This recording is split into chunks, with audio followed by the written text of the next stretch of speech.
his contribution towards the film's music has been exemplary, because right from sending me small details about ragams, small interviews and small interesting anecdotes about his working style, and from the time when he worked with Raja Garu and so many other famous music directors. I've been learning a lot from him. Right from the start of the project, this whole journey has been very satisfying for me. The X factor, I would say, is Hanu is eccentric and I am equally eccentric. So it is like two mad people making music and making a very good film, which touches the core of the audience. Hanu and me always have this kind of one gentle fight about which song is better. I'm very happy with the response that we've got on the songs, because on the musical side we've tried to be very rich. I have not used even one single plastic sound in the album. The movie is as real as it can get, and the songs are as organic as they can be. So I've done maximum effort from my. This is probably my best work till date. So it's an album that will stand. Hopefully it will stand the test of time. See, one is we all miss SPB sir. There is no one who can fill that void. The only person I could think of to sing those songs, the two songs that released, other than SPB, was SPB Charan, because he's got the same voice texture, he's got the same intonation of singing, he's got a very similar style of delivering, and a voice timbre that matches SPB Garu. We decided, okay, let's. I thought through this for a very long time. I posted this thing to Dutt sir, and he was also very happy about the choice of the singer. For O Sita specifically, Hanu was like, see, this is a travel song, and I want this song to be there for at least 10-20 years. The shelf life of the song has to be that big. For a song that demands that kind of an approach, I would rather turn back time and go back to the 70s or 80s, where there was this typical mix and mash of when Ilayaraja Garu and SPB Garu were like ruling the music industry to a great extent. This song has a slight inspiration from that time. So it is like turning the clock back in time to probably the 70s or the 80s. So that was the brief given to me. Intandam song was the song that was first done for the film. Initially it was a rain song, but the way they have shot it, a rain song would just be an understatement. Right now it is on a completely different level. The song is melodious. The song is soothing, and I have not used any synthetic instruments. I have only gone with everything live. So it's a lot of hard work put, and the kids who sang in the song, the chorus portion of the song, that then Meena, Punya ma'am, it's a lot of work put in by not just me, it is by the entire team, my wife, my engineers, all the instrumentalists, everyone. I wouldn't say I have faced any challenges. Yes, there are a few challenges in making every song sound different. When I decided to sit and compose for this film, one thing was that since I'm not going to use any electronic instrument or any any synthetic instrument, I decided that every song should sound different. So the wide range of instruments that I've used, live instruments that I've used, mark for the difference in each and every song. That was the challenging part, because composing a classy tune, it comes naturally to me, but something that is very that holds the test of time, that comes only through live instruments and organic music. So I've tried my best to push that.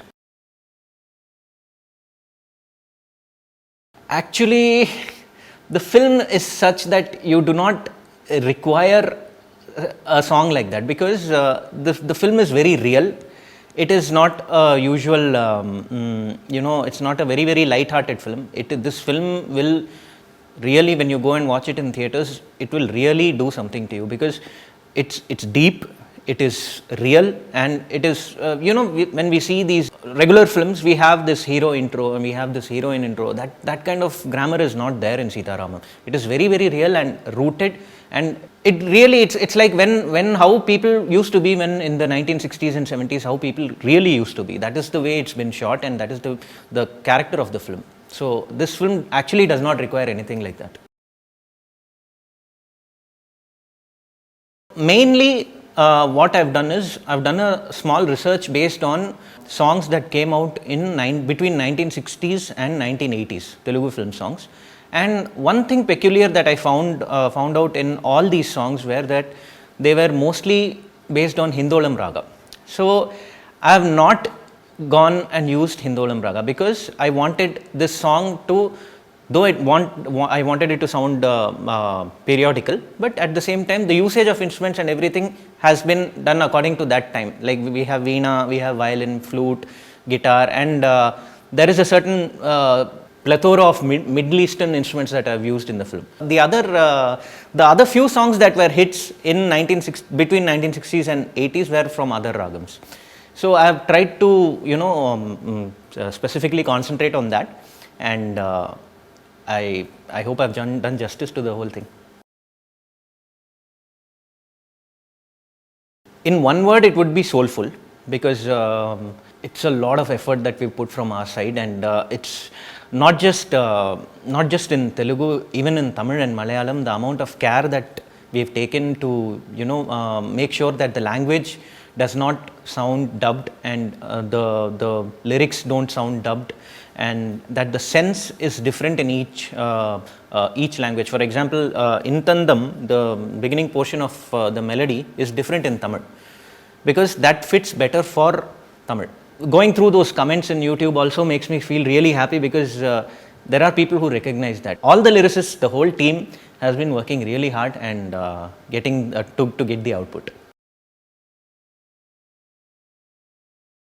It's a very different kind of a ragam. It's loosely based on Khamaj and a little bit of Natabhairavi here and there, but actually the basic idea of this thing is, the song is, it is synonymous of a kind of a wedding, but not a very, very, very, very celebrative South Indian wedding. Something that is very, very, when two hearts meet, there is a rhythm between them, something like that. It is not with, when we have a wedding, we have like some thousands and 2,000s of people coming in. This song is not like that. It is just two hearts celebrating love and discussing their wedding, discussing their marriage, discussing their future, something on a very close question answer kind of a session. And this was penned by Sirivenela Sitaram Shastri Garu, who is no more with us, but you won't believe the kind of interactions I've had with that man. He is a gift to Telugu language, because not just Telugu language, he's so well versed with alankarams, he's so well versed with alliterations and figure of speech and the power of language, that I had a conversation with him for 3 hours sitting in the composing session. He came to the composing session and graced me with his presence and sat down, and we were just randomly talking about the beauty of language, beauty of Sanskrit, Tamil, Telugu, Hindi, everything put together. He was one thing that I'll always still carry with me till the last moment, is the fact that he said that I love the fact that you are good with language. The other day I was checking my Instagram account, and there was one comment that I received from a person, and it was like, I've been listening to this song for almost 50 times or 52 times or something. So that it means a lot, because they've been counting the number of times the replay has been, the play button has been pressed. Dulquer is a great singer. For all those who don't know, Dulquer is a very, very good singer, and his music sense is very, very good. And apart from all that, his presence in the frame as an actor.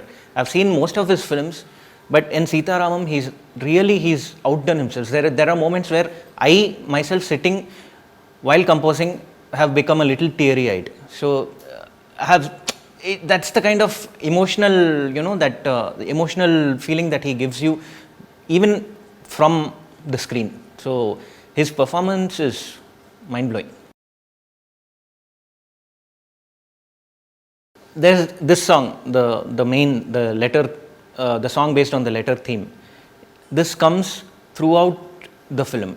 You'll be hearing it in bits and pieces here and there, because the letter is the thing that connects Sita and Ram. Because if there is no letter, there is no film. And this song is as important as the letter, because every time Ram is remembered, this letter song is remembered. Every time Sita is remembered in the film, the letter song is remembered. So it is loosely based on the Rag Jog, and it is a very, very, it's a very, very mystic kind of a tune. Swapna has been a great support for the entire music production right from the start, because even before, when Hanu narrated the script to me, she has already started asking how is the work coming along and all that. So the kind of interest and the kind of freedom that I got here, mainly with Swapna Cinemas and Vaijayanti Movies, I will always be very thankful, because this is the kind of freedom I don't get anywhere. Not many production houses give me this kind of freedom, because there is always this fixed template of, there has to be this kind of a song, there has to be that kind of a song. No, this is a journey that I've started while starting composing for SitaRamam, and I hope this continues with Vaijayanti and Swapna. Thank you so much.